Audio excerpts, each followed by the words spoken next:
ছাত্ৰ ছাত্ৰীসকল আজি আমি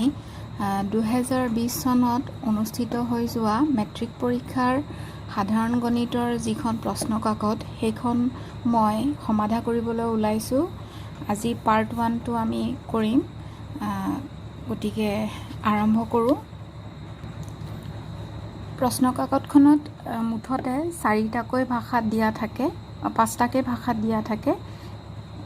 তাৰপিছত আমি ইয়াতে ছেকশ্যন 8 1 নম্বৰ প্ৰশ্নটো চাবলৈ ওলাইছোঁ এতিয়া।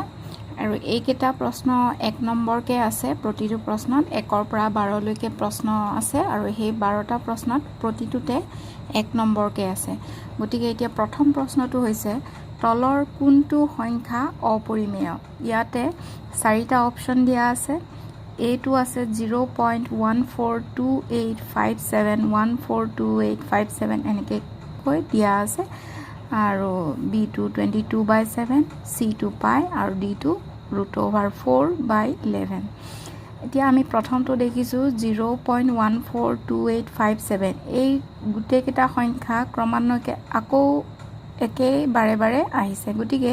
এইটো এটা পৌনঃপৌনিক দশমিক সংখ্যা। গতিকে এইটো নিশ্চয় কিবা এটা সংখ্যাক আমি হৰণ কৰোঁতে এইটো উত্তৰ পাইছোঁ। আৰু আমি জানো যে পৰিমেয় সংখ্যাটো কি হয়, P/Q আকৃতিৰ হয়, অৰ্থাৎ ওপৰত এটা লব থাকিব, তলত এটা হৰ থাকে। যেনেকুৱা এই বিৰ অপশ্যনটো 22/7, ই এটা পৰিমেয় সংখ্যা, ওপৰত লব আছে, এটা হৰ আছে, গতিকে এইটো এটা পৰিমেয় সংখ্যা। ঠিক তেনেকৈ এইটো পৰিমেয় সংখ্যা। আৰু ডিটো যদি চাওঁ আমি, যদিও ৰুটঅভাৰ চিন আছে, কিন্তু এই ৰুটঅভাৰ চিনটো, বৰ্গমূলৰ চিনটো যদি আমি উঠাই দিওঁ, ইয়াতে 4ৰ বৰ্গমূল হ'ব 2, ওপৰত 2, তলত 11 হ'ব। গতিকে এইটো এটা পৰিমেয় সংখ্যা। এতিয়া আমাৰ মুঠ এই 4টাৰ ভিতৰত এটা বাকী থাকি গ'ল, আৰু সেইটো হৈছে পাই। গতিকে এই 4টাৰ ভিতৰত অপৰিমেয় সংখ্যাটো হ'ব পাই। 2 নম্বৰ প্ৰশ্নটোত আছে 1ত 2x - 3y = 8 আৰু 4x - 6y = 9, আৰু 2টো এনেকুৱা দুটা সমীকৰণ দিয়া আছে। প্ৰশ্নটো হৈছে তলৰ ৰৈখিক সমীকৰণৰ জোৰকেইটা বিবেচনা কৰা। তাৰমানে ইয়াতে 4টা অপশ্যন দিয়া আছে, A, B, C, D। এই 4টাৰ ভিতৰত কোনটো হ'ব সেইটো উলিয়াব লাগে। তাৰ আগতে আমি এই দুটা আমি কৰি চাব লাগিব। মই আগতে এনেকুৱা অংক আগতে মই কৰি আপলোড কৰিছোঁ, তথাপি মই এতিয়া আকৌ এবাৰ কৰি দিওঁ। 2 নম্বৰ প্ৰশ্নটোৰ প্ৰথম সমীকৰণটো আছিল 2x - 3y = 8। আমি 8টো ইফালে লৈ আহোঁতে মাইনাছ হৈছে। এই গোটেই সমীকৰণটো যদি আমি ইয়াৰ xৰ সহগ, yৰ সহগ, এইবোৰক আমি A1 বুলি ধৰোঁ। A1ৰ মান হ'ব 2, B1ৰ মান -3, C1ৰ মান -8। ঠিক তেনেকৈ ইয়াত একতে আৰু এটা সমীকৰণ দিয়া আছিল 4x - 6y = 9, আৰু এইটো আমি তেতিয়া A2ৰ মান পাইছোঁ 4, B2ৰ মান পাইছোঁ -6, আৰু C2ৰ মান পাইছোঁ -9। এতিয়া আমি A1/A2 লিখিব লাগে। A1ৰ মান আছিলে 2, A2ৰ মান আছিলে 4, গতিকে 2/4 আমি হৰণ কৰিলে ইয়াত আহিল 1/2। ঠিক তেনেকৈ B1/B2 কৰিব লাগে, আৰু B1ৰ মান B2ৰ মান বহোৱাৰ পিছত আমি উত্তৰ পালোঁ 1/2, আৰু C1/C2 কৰোঁতে আমি পালোঁ 8/9। এতিয়া আমি দেখিছোঁ A1/A2 মান 1/2 হৈছে, আৰু B1/B2ৰ মানো 1/2 হৈছে, মানে A1/A2 = B1/B2। কিন্তু C1/C2 ইহঁত দুটাৰ লগত নাই মিলা, গতিকে আমি C1/C2 is not equal to these two, মানে ইহঁত দুটাৰ লগত নাই মিলা। গতিকে এই চৰ্তটো থাকোঁতে আমি এটা চাৰ্ট বনাইছিলোঁ। আগৰ ভিডিঅ'ত মই দেখাইছিলোঁ যে এনেকুৱা এইটো চৰ্তত জোৰকেইটা সমাধান নাই বুলি। এইটো পৃষ্ঠা নং তোমালোকৰ 74ত আছে, তালিকা 3.4, আৰু অধ্যায়টোৰ নাম হৈছে দুটা চলকৰ ৰৈখিক সমীকৰণৰ জোৰ। ইয়াতে আমি চৰ্তকেইটা লিখা আছে। 3 নম্বৰ চৰ্তটো আমাৰ মিলিছে। A1/A2 is not equal to B1/B2, A1/A2 is equal to B1/B2 is not equal to C1/C2। তেতিয়া আমাৰ কি আছিল, তাৰ কোনো সমাধান নাই। গতিকে আমি 2-1ৰ সমীকৰণটোৰ পৰা পালোঁ যে জোৰটোৰ সমাধান নাই। এতিয়া আমি 2 নম্বৰৰ যি দুটা সমীকৰণ দিয়া আছিল সেই দুটা আলোচনা কৰোঁ। প্ৰথম সমীকৰণটো 2x + 3y - 9 = 0 তাতো a1 a1 b1 c1 এনেকৈ উলিয়াই লৈছোঁ আগৰ নিচিনাকৈ আৰু পিছৰ সমীকৰণটো 4x + 6y - 18 = 0 ইয়াতো a2 b2 আৰু c2ৰ মান উলিয়াই লৈছোঁ ক্ৰমান্বয়ে a1 / a2 লিখোঁতে যিহেতু a1ও 2 আছে a2 2 আছে গতিকে 2ক 2ৰে হৰণ কৰিলে 1 হ'ব ঠিক তেনেকৈ b1 / b2 3/3 ওলাইছে তাতে 1 ওলাইছে ঠিক তেনেকৈ আকৌ c1 / c2 দুইটাতে -9 আছে তাৰ মানে উত্তৰটো 1 এতিয়া আমি দেখিলোঁ গোটেইকেইটাতে সমান উত্তৰ 1 1 1 ওলাইছে তাৰ মানে a1 / a2 = b1 / b2 = c1 / c2 আৰু এই চৰ্তটো পাওঁতে আমি পাইছিলোঁ যে ইয়াৰ অসীম সংখ্যক সমাধান থাকে তোমালোকে পৃষ্ঠা নং 74ৰ যদি তালিকাখন চোৱা তেতিয়াহ'লে নিশ্চয় বুজি পাবা মনত থাকিব এতিয়া আমি এই 2 নম্বৰ প্ৰশ্নটোৰ এই 4টা অপশ্যনৰ ভিতৰত আমি কি পালোঁ ডিটো মিলিছে যে প্ৰথম ডিৰ 1 নম্বৰটোৰ পৰা আমি পাইছোঁ জোৰটোৰ সমাধান নাই আৰু 2 নম্বৰটোত পাইছোঁ জোৰটোৰ অসীম সংখ্যক সমাধান আছে গতিকে আমি অপশ্যন কোনটো পাম আমি ডিটো পাম এবাৰ আমি আহোঁ 3 নম্বৰ প্ৰশ্নটো ইয়াত দিয়া আছে 3x² + 11x - 2ৰ শূন্য দুটাৰ পূৰণফল ইয়াত 4টা অপশ্যন দিয়া আছে এই 4টাৰ ভিতৰত কোনটো হয় সেইটো আমি উলিয়াব লাগে আমি জানো যে এটা দ্বিঘাত সমীকৰণৰ যদি শূন্য দুটা আমি ক্ৰমান্বয়ে 1 আলফা আৰু বিটা বুলি ধৰোঁ তেতিয়াহ'লে আমি সূত্ৰ জানিছিলোঁ যে আলফা বিটা মানে পূৰণফল আলফা বিটা = c/a এতিয়া এইটো এটা দ্বিঘাত বহুপদ ইয়াক আমি ax² + bx + c লগত যদি আমি তুলনা কৰোঁ তেতিয়া আমি ইয়াত a ৰ মান পাম 3 b ৰ মান পাম +11 আৰু c ৰ মান পাম -2 গতিকে শূন্য দুটাৰ পূৰণফল যিটো আছিল আমাৰ আলফা এটা শূন্য আছিল আলফা আৰু আনটো বিটা গতিকে এই শূন্য দুটাৰ পূৰণফল আছিল সূত্ৰমতে c/a ইয়াতে c ৰ মান আছে -2 গতিকে -2 বহাম এইটো c ৰ মান আৰু a মানে ইয়াত আছে 3 গতিকে এইটো 3 এতিয়া অপশ্যন কেইটা আমি চাওঁ আমাৰ উত্তৰ ওলাইছে -2/3 ইয়াত অপশ্যন বি লগত মিলিছে তাৰ মানে আনসাৰটো হ'ব বি -2/3 এবাৰ আহোঁ 4 নম্বৰ প্ৰশ্নটোলৈ 4 নম্বৰ প্ৰশ্নটোত দিয়া আছে 0, -4, -8, -12, সমান্তৰ প্ৰগতিটোৰ 26তম পদটো হ'ল তাৰমানে 4টা অপশ্যনৰ ভিতৰত কোনটো 26তম পদ সেইটো আমি নিৰ্ণয় কৰিব লাগে আমাক পদকেইটা দিয়া আছিল এইকেইটা আৰু ইয়াত প্ৰথম পদ হৈছে a ৰ মান 0 আৰু সাধাৰণ অন্তৰ মানে দ্বিতীয় পদৰ পৰা প্ৰথমটো বিয়োগ কৰিব লাগে গতিকে দ্বিতীয় পদ -4 -0 তাৰ উত্তৰটো সাধাৰণ অন্তৰ ওলাল আমাৰ -4 আমাক 26তম পদ উলিয়াব দিছে আমাৰ এটা সূত্ৰ আছিলে যে an = a + n - 1 * d তাৰ মানে ইয়াত n টা থাকিলে ইয়াত n-1 ইয়াত যদি 26টা থাকে ইয়াত 25 হ'ব ঠিক সেই কাৰণে আমি লিখিলোঁ কি an মানে 26তম পদ কৈছিলে গতিকে আমি a26 = a + 25 * d লিখিলোঁ এতিয়া সকলোৰে মান ইয়াত বহাই দিম a ৰ মান আছিলে আমাৰ 0 গতিকে 0 বহাই দিম +25 * d ৰ মান পাইছোঁ -4 এতিয়া আমি এইটো 0ৰ কামেই নাই মাইনাছ আৰু প্লাছে পূৰণ কৰিলে মাইনাছ হ'ব 25ক 4ৰে পূৰণ কৰিলে 100 হ'ব তাৰ মানে আমাৰ 26তম পদটো হ'ল -100 গতিকে ইয়াতো অপশ্যন বি টো আমাৰ মিলিছে উত্তৰ হ'ব বি -100 এবাৰ আমি আহোঁ 5 number প্ৰশ্নটোলৈ ABC ত্ৰিভুজৰ AB = x - 1 cm AC = 2√x cm আৰু BC = x + 1 cm তেনেহ'লে a ৰ মান 90 হ'ব নে b ৰ মান 90 হ'ব নে c ৰ মান 90 হ'ব নে কোনটো এটাও নহয় এই 4টা অপশ্যনৰ পৰা আমি উলিয়াব লাগে যদিও ইয়াত মই ৰাইট চাইন দিয়া আছে এইটোৱে আনসাৰ হ'ব কিন্তু আমি কৰি চাব লাগিব ত্ৰিভুজটো আমি সমকোণী ত্ৰিভুজ বুলি ধৰি ল'ম যিহেতু অপশ্যন কেইটাত গোটেই কেইটাৰে 90 ডিগ্ৰী বুলিয়ে দিয়া আছে গতিকে সমকোণী ত্ৰিভুজ হ'লে এনেকুৱা হ'ব এইখিনিতে 90 ডিগ্ৰী গতিকে এতিয়া আমি যদি আমাৰ ইয়াত A হয় তেতিয়াহ'লে A টো ইয়াত 90 ডিগ্ৰী হ'ব বা B যদি হয় ইয়াত 90 ডিগ্ৰী হ'ব তেনেকৈ গতিকে আমি যিকোনো ঠাইত আমি ABC এনেকৈ বহাই চাব পাৰোঁ মই বাৰু ইয়াতে প্ৰথমতে আমি হেৰি কৰোঁ A ইয়াতে বহাই চাওঁ B ইয়াতে বহাই চাওঁ আৰু C ইয়াতে বহাই চাওঁ গতিকে A Bৰ মান কিমান দিয়া আছে সেইমতে আমি প্ৰশ্নৰ পৰা ইয়াতে গোটেইবোৰৰ মান বহাওঁ যদি A B C এনেকুৱা হয় গতিকে সিহঁতৰ মানবোৰ এনেকৈ বহাই লোৱা হয় আমি পাইথাগোৰাছৰ যেহেতু এটো সমকোণী ত্ৰিভুজ গতিকে পাইথাগোৰাছৰ সূত্ৰমতে আমি পাব লাগিব AC square = AB square + BC square গতিকে AC ৰ মান এতিয়া কিমান দিয়া আছে আমাৰ আমি কৰি চাওঁ AC মান √2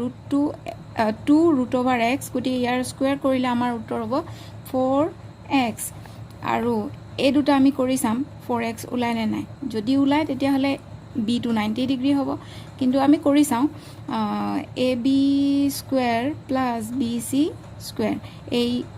আমাৰ এই পাইথাগোৰাছৰ সূত্ৰটো আমাৰ বাওঁফালৰ খিনি আমাৰ 4x ওলাইছে এবাৰ সোঁফালৰ খিনি কৰি চাম AB স্কয়াৰৰ মান AB ৰ মান আমাৰ আছে x - 1 whole square + BC square মানে BC ৰ মান x + 1 হোল স্কয়াৰ সূত্ৰমতে ভাগি দিলে x স্কয়াৰ - 2x + 1 আৰু এটো x স্কয়াৰ + 2x +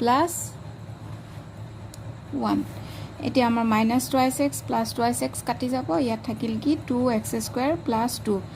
আমাৰ মিলাই নাই ইয়াত 4x আছে ইয়াত 2x স্কয়াৰ + 2 হৈছে তাৰ মানে ইয়াতে b পাতিলে নহব গতিকে আমি বেলেগকে আকৌ পাতিব লাগিব এবাৰ ত্ৰিভুজটোত আমি কোন কেটা বেলেগ বেলেগ পাতিছো ইয়াত a 90 ডিগ্ৰীটোত a পাতিছো আৰু b ইফালে c তেতিয়া হলে আকৌ পাইথাগোৰাছৰ সূত্ৰমতে কি হ'ব bc square = ab square + ac square গতিকে আমি এতিয়া bc স্কয়াৰ কৰি চাওঁচোন bc স্কয়াৰ কৰিলে BC ৰ মান আছিল x + 1 স্কয়াৰ কৰিলে হোল স্কয়াৰ হ'ব তাৰ মানে x স্কয়াৰ + 2x + 1 হ'ব এবাৰ আমি এই সোঁফালৰখিনি কৰি চাওঁ AB স্কয়াৰ + AC স্কয়াৰ তাৰ মানে AB স্কয়াৰ মান আছিল x - 1 AB ৰ মান x - 1 গতিকে এটো হোল স্কয়াৰ হ'ল প্লাস AC আছে AC ৰ মান আছে 2x √2 √x এটো হোল স্কয়াৰ কৰিলো এতিয়া এটোৰ মান আছিল x স্কয়াৰ - 2x + 1 সূত্ৰমতে ভাঙুতে এইখিনি মান এটো পাইছো আৰু ইয়াৰ মান পাম 4x √over চিনটো স্কয়াৰ লগত গুচি যাব 4x হ'ব এতিয়া আমি ইয়াৰ পৰা x স্কয়াৰ এটো -2x এটো +2x তাৰ মানে ইয়াতে +2x হ'ব আৰু +1 থাকিব এই 1 টো ইয়াত আহিল এতিয়া আমি চাওঁ ইয়াত x স্কয়াৰ + 2x + 1 আৰু ইয়াতো x স্কয়াৰ + 2x + 1 তাৰ মানে কি মিলিছে BC square = AB square + AC square তাৰ মানে আমাৰ কোনটো a টো ইয়াতে হ'ব a ৰ মান এইখিনতে হলে ইয়াৰ মান কিমান আছিল 90 ডিগ্ৰী তাৰ মানে আমাৰ উত্তৰটো আমি ইয়াতে প্ৰথম অপচনটো হ'ব a ৰ মান 90 ডিগ্ৰী গতিকে 5 নম্বৰ আমি উত্তৰ পালো এবাৰ আহো আমি 6 নম্বৰ প্ৰশ্নটোলৈ 6 নম্বৰ প্ৰশ্নটোত কৈছে x, y বিন্দুটো 7,1 আৰু 3,5 বিন্দু দুটাৰ পৰা সমদূৰৱৰ্তী তেনে হলে ইয়াত এইকেইটা সমীকৰণ দিয়া আছে এইকেইটাৰ ভিতৰত কোনটো অপচন হ'ব আমি উলিয়াব লাগে 6 নম্বৰ প্ৰশ্নটো স্থানাংক জ্যামিতিৰ পৰা দিয়া হৈছে কৈছে যে x, y বিন্দুটো 7,1 আৰু 3,5 ৰ পৰা সমদূৰৱৰ্তী তাৰ মানে ইয়াৰ পৰা যিমান দূৰত আছে ইয়াৰ পৰা ইমান দূৰত আছে গতিকে আমি দুটা বিন্দুৰ মাজৰ দূৰত্ব যেটো সূত্ৰ আছে হেতু ব্যৱহাৰ কৰিব লাগিব ইয়াক যদি আমি p বুলি ধৰো ইয়াক যদি আমি a বুলি কওঁ আৰু এটো যদি b বুলি কওঁ তেতিয়া হলে আমি ইয়াৰ পৰা দেখিম কি p টো a ৰ পৰা যিমান দূৰত p টো b ৰ পৰা সিমান তাৰ মানে PA = PB গতিকে আমি দূৰত্বৰ সূত্ৰ যেটো হেতু ব্যৱহাৰ কৰিব লাগিব হেতু আছিলে √/PA P এৰ দূৰত্ব কি আছিলে সূত্ৰটো √/x - 7 হ'ব x - প্ৰথম x ৰ স্থানাংক x আছে ইয়াত x ৰ স্থানাংক 7 গতিকে x1 - x2 হোল স্কয়াৰ আছিল plus y1 - y2 whole square আছিল সূত্ৰটো মনত পৰিছে চাগে গতিকে সেইমতে আমি x1 মানে x পাইছো আৰু x2 মানে 7 পাইছো এটো x1 - x2 whole square plus y1 মানে y এ আছে মাইনাস y2 মানে ইয়াতে 1 আছে whole square is equal to এতিয়া পি আৰ আমাৰ ইফালে ওলোৱা হৈ গ'ল পি বিৰ মানটো আমি উলিয়াব লাগে পি বিৰ মানো সেই একে হ'ব একেধৰণে আমি উলিয়াব লাগিব ৰুট অভাৰ চিন দিব লাগিব আৰু ইয়াতে x1 মানে x আছে মাইনাছ x2 মানে 3 আছে হোল স্কুৱেৰ প্লাছ y1 মানে y আছে মাইনাছ y2 মানে 5 আছে হোল স্কুৱেৰ দেখিছোঁ আমি দুয়োফালে সমান চিনৰ দুয়োফালে ৰুট অভাৰ চিন আছে সূত্ৰমতে যিহেতু আমি বহাইছোঁ গতিকে দুয়োফালৰ পৰা আমি এই বৰ্গমূল চিনটো উঠাই দিব পাৰোঁ গতিকে ইয়াত যিখিনি আছে সেইখিনি আমি বহাই দিম দুয়োফালে বৰ্গমূল চিন উঠাই দিছোঁ এতিয়া আমি এইটো a minus b whole square সূত্ৰত ভাঙি দিম তাৰমানে x স্কুৱেৰ মাইনাছ 2xy তাৰমানে 2 7 গুণ 14 হ'ব লগতে x হ'ব মাইনাছ b স্কুৱেৰ মানে 7 7 গুণ 49 প্লাছ ইয়াতে y square minus 2y plus 1 হ'ব আৰু ইটো সাইডে x স্কুৱেৰ মাইনাছ 2 ইনটু 3 হ'ব 6 লগত x প্লাছ 3 3 গুণ 9 প্লাছ ইয়াত y মাইনাছ 5 ৰ মান হ'ব y square minus 10y minus 20 plus 25 এতিয়া আমি ইফালে চাওঁ x স্কুৱেৰ আৰু এইটো x স্কুৱেৰ কাটি যাব এইটো y স্কুৱেৰ আৰু এইটো y স্কুৱেৰ কাটি যাব বাকিবোৰ আমি এটা সাইডত লৈ আহিব পাৰোঁ আমি এইটো minus 14x minus 2y minus 48 ৰ পৰা প্লাছ 1 গ'লে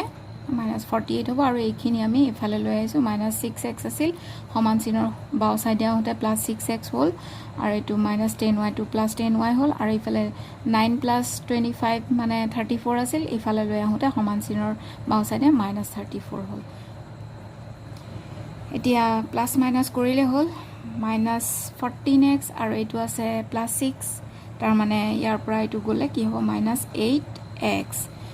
এতিয়া আকৌ y ভাগ আহিল এই দুটা মাইনাছ 2y প্লাছ 10y এইটোৰ পৰা কি হ'ব প্লাছ 8y আকৌ এইখিনি আৰু এইখিনি আমি যদি চাওঁ মাইনাছ কি হ'ব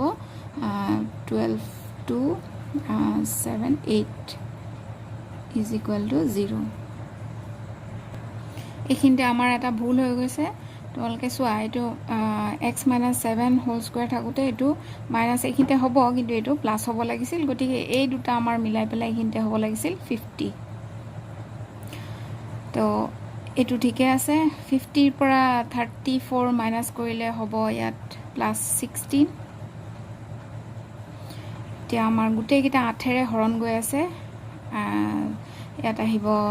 minus x plus y plus 2 is equal two 0 যিহেতু সন্মুখতে আমাৰ মাইনাছ চিন থাকিব নোৱাৰে গতিকে মাইনাছেৰে পূৰণ কৰি দিলে আমাৰ হ'ব এইটো প্লাছ এইটো মাইনাছ ইজ ইকুৱেল টু 0 আমি যদি x মাইনাছ y টো ইয়াত ৰাখিলোঁ মাইনাছ 2টো সিফালে লৈ যাওঁ প্লাছ 2 হৈ যাব এই 6 নম্বৰৰ অপশ্যন C2 মিলিছে x minus y is equal two 2 এতিয়া আমি আকৌ 7 নম্বৰৰ প্ৰশ্নটো চাওঁ আছে 8 cos x square a minus 8 cot square a is equal to what তাৰমানে ইয়াৰ আনসাৰটো কোনটো হ'ব আমি ইয়াৰ কাৰণে এটো ট্ৰিগোনোমেট্ৰিৰ অংক গতিকে ইয়াৰ কাৰণে আমি ট্ৰিগোনোমেট্ৰি কিছু সূত্ৰ আমি জানিব লাগিব প্ৰশ্নটো লিখি লৈছো আমাৰ সূত্ৰ আছিল এটা ট্ৰিগোনোমেট্ৰি যে 1 plus cot square a is equal to cos x square a ইয়াত আমি cos x কৰ হলনিটো আমি এটো বহাব পাৰো এখিনি বহাব পাৰো নাইবা কটৰ হলনিও আমি ইয়াত আমি এনেকে বহাব পাৰো যদি কটৰ হলনি বহাও তেতিয়া আমাৰ এনেকুৱা হ'ব cot square a ইয়াত লিখি ৰাখিম আৰু এটো cos x square a আছে a1 টো ইফালে আহিলে -1 হ'ব এনেকে হ'ব আমাৰ যি তোমালোকৰ ইচ্ছা মতে যিকোনো বহাব পাৰা গতিকে এটা এনেকে কৰো যদি এটোত বহাও cos x square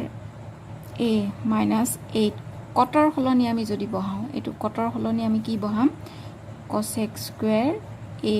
-1 এখিনি বহাওতে এটো যি পালো হেতু আমি ব্ৰ্যাকেটৰ ভিতৰত বহাব লাগিব এতিয়া 8 cos x square a minus a 8 টো ইয়াৰ লগত দুইটাৰ লগত পূৰণ হৈ যাব তাৰ মানে 8 cos x square a minus a plus হৈ যাব 8 আৰু 1 পূৰণ কৰিলে 8 হ'ব এতিয়া আমি ইয়াত দেখিছোঁ 8 cos x স্কুৱেৰে মাইনাছ 8 cos x স্কুৱেৰে দুইটা কাটা কাটি যাব, ইয়াত থাকিব অকল 8। তেতিয়া আমাৰ অপশ্যন পালোঁ ইয়াতে চিটো মিলিছে 8। এইবাৰ আহোঁ 8 নম্বৰ প্ৰশ্নটোলৈ। 8 নম্বৰ প্ৰশ্নটোত আছে ভূমিত এটা স্তম্ভ উলম্বভাৱে থিয় হৈ আছে। স্তম্ভটোৰ পাদবিন্দুৰ পৰা 15 মিটাৰ দূৰত্বত ভূমিত থকা এটা বিন্দুৰ পৰা স্তম্ভটোৰ শীৰ্ষবিন্দুৰ উঠন কোণ 30 ডিগ্ৰী পোৱা হ'ল। স্তম্ভটোৰ উচ্চতা কিমান? গতিকে আমি তাৰ কাৰণে চিত্ৰটো আঁকি ল'ব লাগিব। যিহেতু কৈছে ভূমিত এটা স্তম্ভ উলম্বভাৱে থিয় হৈ আছে, এইটো ধৰা স্তম্ভ আৰু তাক যদি আমি এ বি নাম দিওঁ, এই স্তম্ভটো থিয় হৈ আছে স্তম্ভটোৰ পাদবিন্দুৰ পৰা 15 মিটাৰ দূৰত্বত, তাৰমানে এইটো পাদবিন্দু, ইয়াৰ পৰা 15 মিটাৰ দূৰত্ব বুলি কৈছে। 15 মিটাৰ দূৰত্বত এটা বিন্দুৰ পৰা, এইটোৰ ধৰা বিন্দু, এই বিন্দুৰ পৰা বিন্দুৰ পৰা স্তম্ভটোৰ শীৰ্ষবিন্দু, এইটো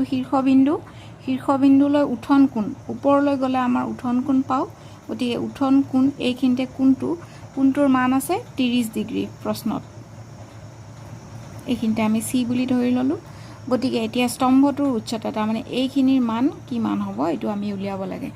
ইয়াত যাৰ যাৰ মান দিয়া আছে আমি সেইখিনি লিখি ল'ম। ইয়াত বি চিৰ মান দিয়া আছে 15 মিটাৰ। আমি জানো যেতিয়া আমাৰ সম্পৰ্কটো হৈছে কি, ইয়াত কি দিয়া আছে, ডিগ্ৰী কোণটোৰ মান দিয়া আছে, তাৰপিছত এইটো ভূমিৰ মান দিয়া আছে, আমাৰ লম্বৰ মান বিচাৰিছে। গতিকে দুটা বস্তুৰ সম্পৰ্ক আছে, লম্ব আৰু ভূমি, সেই দুটা থকা আমাৰ ত্ৰিকোণমিতিক যিকেইটা কোণ সেইটো আমি পাম, টেন থিতাটো আমি পাম। টেনৰ সূত্ৰ আছিল বা টেন এ কোণৰ মান আছিলে, বা টেন ইয়াত আমি এ কোণ নহয়, ইয়াত কি হ'ব টেন চি কোণ। টেন চি কোণৰ মান কি আছিলে, চি কোণৰ বিপৰীত বাহু, তাৰমানে এ বি বাই চি কোণৰ সন্নিহিত বাহু, সেইটো সন্নিহিত বাহুটো হ'ল বি চি। এতিয়া সকলোৰে মান বহাম। টেন চি মানে ইয়াত কিমান ডিগ্ৰী আছে, 30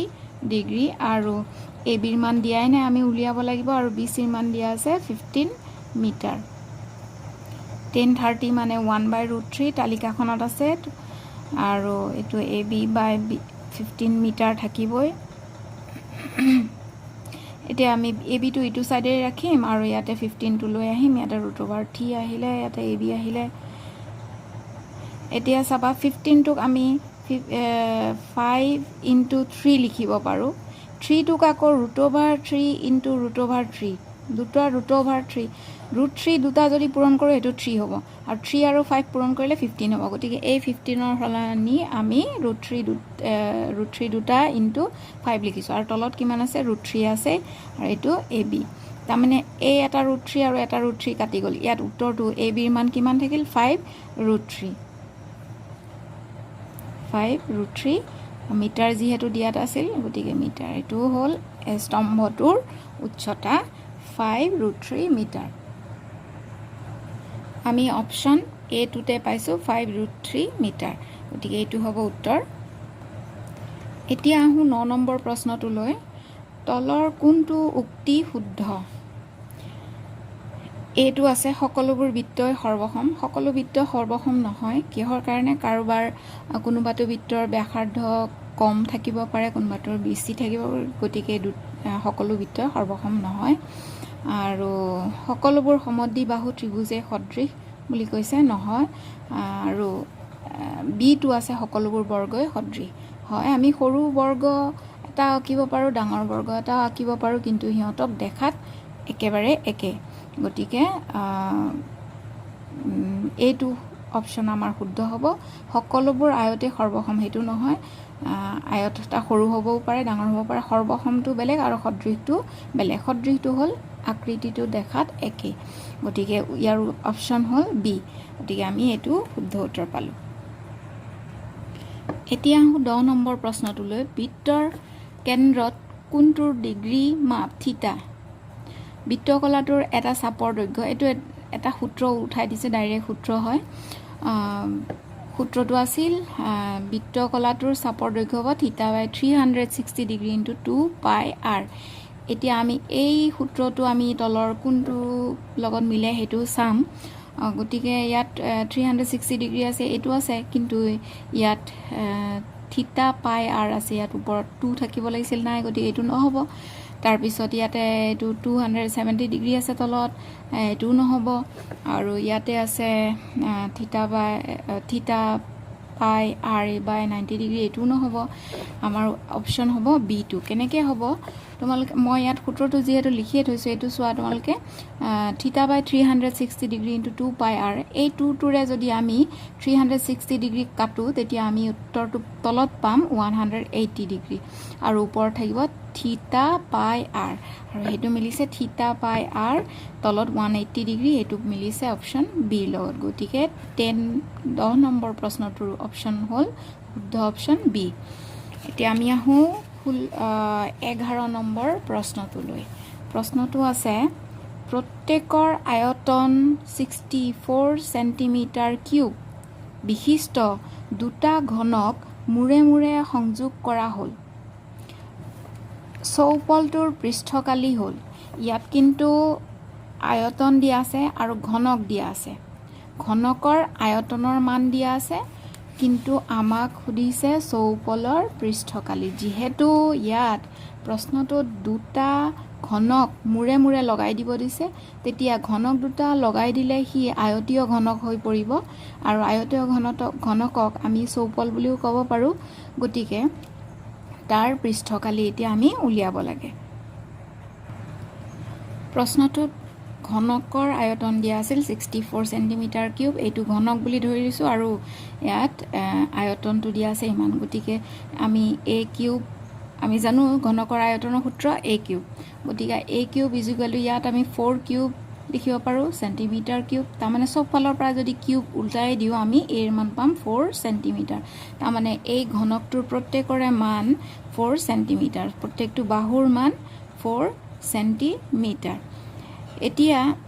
কৈছে যে এই এটা ঘনক এইটো জোখৰ এটা ঘনকৰ লগত আন এটা ঘৰ মূৰে মূৰে মিলাই লগাই দিব দিছে তেতিয়া এনেকুৱা হৈ যাব আৰু ইয়াত এইফালে আছিল 4 চেণ্টিমিটাৰ এইফালেও আছিল 4 চেণ্টিমিটাৰ কিন্তু এইফালে 4 আৰু এইটো 4 হৈ গ'ল তাৰমানে ইয়াত কি হৈ গ'ল 8 চেণ্টিমিটাৰ হৈ গ'ল দুটা এইটোৰ দিশ হৈ গ'ল এইটো তেতিয়া ঘনক আছিল এতিয়া দুটা হৈ গ'ল যিহেতু এতিয়া কি হৈ যাব আয়তীয় ঘনক আয়তীয় ঘনকৰ আমাক পৃষ্ঠকালি উলিয়াব দিছে আয়তীয় ঘনকৰ পৃষ্ঠকালি হ'ল 2 ইনটু LB মানে length into bread plus bread into height plus height into length গতিকে এইটো সূত্ৰ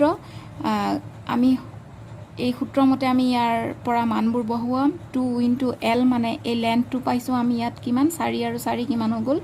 8 এইটো পূৰণ চিন হ'ব ইয়াত যিহেতু একো দিয়া নাই আৰু বি ব্ৰেড মানেও কিমান আছে 4 চেণ্টিমিটাৰ প্লাছ আকৌ ব্ৰেড 4 চেণ্টিমিটাৰ